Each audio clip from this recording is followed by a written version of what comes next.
अगर आप प्लास्टिक की टोकरियों में इस तरीके से मिट्टी डालेंगे तो इंशाल्लाह आपकी सब्जियां भी बहुत अच्छी ग्रोथ करेंगी। इसी के साथ प्लास्टिक की बाल्टियों का तरीका भी इसी वीडियो के अंदर मैंने बताया हुआ है कि प्लास्टिक की बाल्टी के अंदर भी मिट्टी आप किस तरीके से डाल सकते हैं। टोकरियों में मिट्टी डालने का बहुत सारे लोगों को मसला आ रहा होता है। कुछ लोग मिट्टी को हाफ कर देते हैं, कुछ किस तरह करते हैं, कुछ किस तरह करते हैं और पानी एक जगह पे स्टिल नहीं रहता और पौधों को सही तरीके से पानी नहीं मिलता। जब पानी देते हैं तो पानी साइडों से निकल जाता है।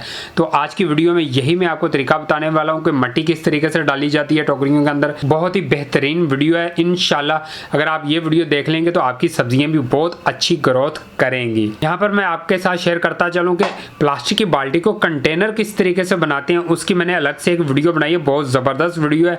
कंटेनर बनाने से लेकर पौधा ट्रांसप्लांट करने तक वो हमारी वीडियो है और उसी पौधे का रिजल्ट भी मिला हुआ है। उसके अंदर हमने टमाटो का पौधा लगाया था और टमाटो भी अच्छे खासे हमने उस बाल्टी के अंदर से हार्वेस्ट किए थे। दोनों वीडियो का लिंक आपको मेरे डिस्क्रिप्शन बॉक्स के अंदर मिल जाएगा। और इसी के साथ आपका भाई आपसे एक छोटी सी रिक्वेस्ट करना चाह रहा है कि अगर आप मेरे चैनल पर नए हैं तो चैनल को जरूर सब्सक्राइब कीजिएगा।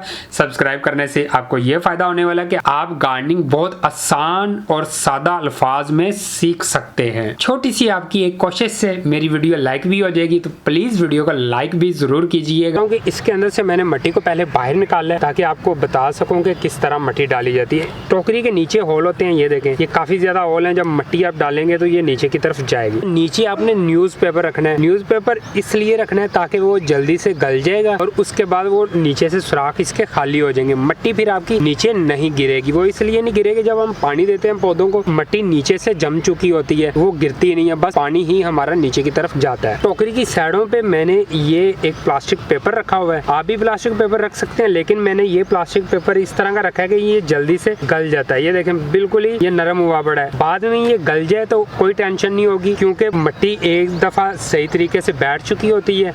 तो जब हम गोडी करते हैं तो थोड़ा सा मिट्टी को छोड़ के नीचे तक रंबे से गोडी करते हैं इस तरह, ताकि जो साइडों वाली मिट्टी जमी हुई है वो ना उतरे। पेपर रखने की बजाय मैं नीचे छिलके वगैरह भी रख सकता हूँ, जो किचन वेस्ट है वो भी रख सकता हूँ। मेरे पास ये सूखे हुए पत्ते मौजूद हैं तो ये मैं नीचे बिछाऊंगा।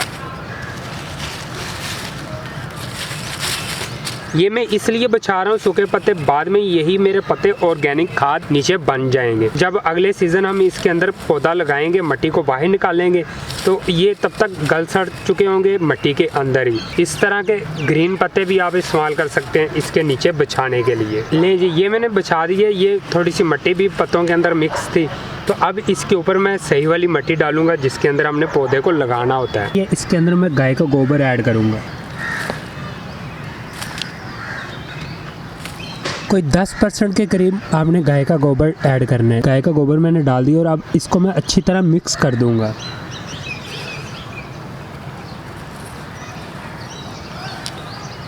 यानी अब हम इसको टोकरी के अंदर फिल करेंगे। मिट्टी को भर के ऊपर से मैंने प्रेस किया है यूं, ताकि ये अच्छे तरह से नीचे बैठ जाए। अगर और डलनी हो और मिट्टी, ताकि मैं और मिट्टी भी डाल सकूं। यहाँ पे आके एक अहम बात, वो आप गौर से सुनिएगा। नीचे न्यूज़पेपर की बजाय मैंने रख दिए थे पत्ते सूखे हुए और साइडों पे प्लास्टिक पेपर जो जल्दी गल जाता है, वो वाला मैंने इस्तेमाल किया। आप कोई भी इस्तेमाल कर सकते हैं। यहाँ पे आके मिट्टी को हमने प्रेस किया, ये नीचे बैठ गई। अब हम पानी देंगे तो पानी इधर से उधर से नीचे की तरफ जाता है। उसके लिए आपने क्या करना है, बहुत ही सिंपल है। ये देखें, मिट्टी को यूँ हाथ के ज़रिए से साइडों पे करना है, बन्नी बनानी है आपने। जो आपकी टोकरी से पानी वगैरह बाहर जाता था वो अब नहीं जाएगा। पानी देंगे तो पानी अंदर रहेगा और यहाँ से नीचे की तरफ जाएगा पानी आपका, यहाँ से इधर उधर से कभी भी बाहर नहीं जाएगा। फिर आपको लगे कि आपसे पानी ज़्यादा डल गया और ये पानी ओवरफ्लो हो रहा है, तो थोड़ी सी मिट्टी यूँ कर देना या एक्स्ट्रा मिट्टी वहाँ पर डाल देना, ताकि ये साइडों वाली इनकी बन्नी मौजूद रहे और पानी हमारा अंदर ही रहे। अब मैं आपको बाल्टी की तरफ लेके चलता हूँ। ये आप मेरी प्लास्टिक की बाल्टी देख रहे होंगे। ये छोटे छोटे से होल बेशुमार इसके अंदर मैंने किए हुए थे, सुराख कर दिए ताकि यहाँ से भी हवा लगती रहे मेरी मिट्टी को। अब इससे ज़्यादा भी होल कर सकते हैं अपनी बाल्टी को।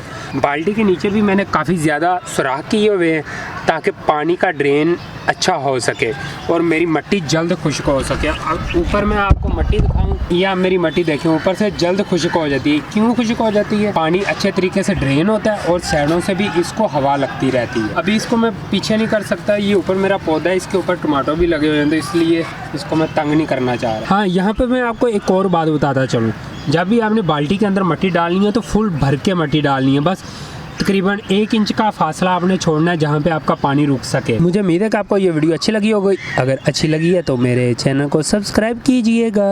अल्लाह हाफिज़, बाय बाय।